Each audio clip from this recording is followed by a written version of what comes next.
National Nonprofit Day was this week, celebrated on August 17th every year. And in honor of the day, KRHD News reporter Rebecca Fiedler spoke with members of a local nonprofit doing good to save lives. Suicide. It's something that most of us don't want to discuss socially, but having suicidal thoughts is something many people struggle with silently. According to the National Institute for Mental Health, it's the second leading cause of death for teens and young adults in the United States, though it can affect people of all ages. Here in Aggieland, members of the Brazos Valley Coalition on Suicide Prevention have said, enough.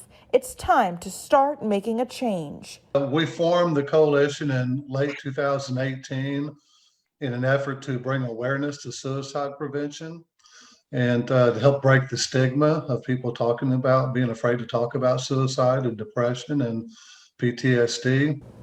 The nonprofit combats suicide trends in our local area in a number of ways. It helps direct those in distress to mental health resources. It offers education to all people on identifying suicidal ideation in a loved one or associate.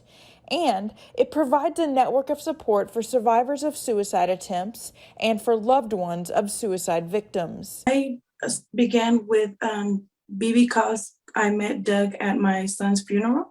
I was able to attend to a meeting, and then from there I have joined the board with BB. I joined Doug as well as a peer support group meetings that we have. I'm able to talk about how suicide has affected my family. Monica Palacios of Bryan lost her son, Miguel Antonio Rodriguez, to suicide in 2019. Since his death, she has been connecting with others at the coalition and using her family's story to help others. Miguel's story has helped a young boy that was also in the same situation, and he was, wanting to attempt suicide. But me being in the group and knowing how to be like a gatekeeper, I was able to help this young boy to share with him what I have learned. The coalition hosts monthly peer support meetings along with numerous other events. In 2 weeks, from 6 to 8 p.m. on September 1st, the group will host an open event for the public at Promises Brazos Valley for anyone affected by suicide or depression.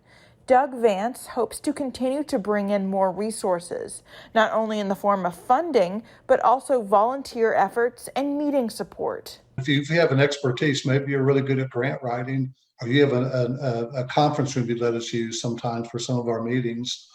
If you have an expertise that you want to share, maybe you're really good at organizing fundraisers.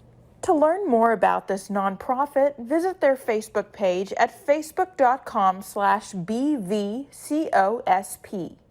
Reporting in the Brazos Valley, Rebecca Fiedler, KRHD News. According to the Texas Department of State Health, 6 Texans die every day of suicide. Nearly 30 hospitalizations for attempted suicide happen every day in the state.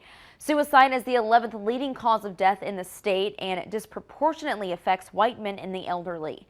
The average estimated medical cost of hospitalizations for suicide attempts is nearly $9,000 per patient, totaling nearly $100 million annually. And if you or anyone you know is having suicidal thoughts or just needs help to prevent suicide, here's the National Suicide Prevention Lifeline. The Lifeline is completely free, confidential, and open 24/7. For more information, visit suicidepreventionlifeline.org.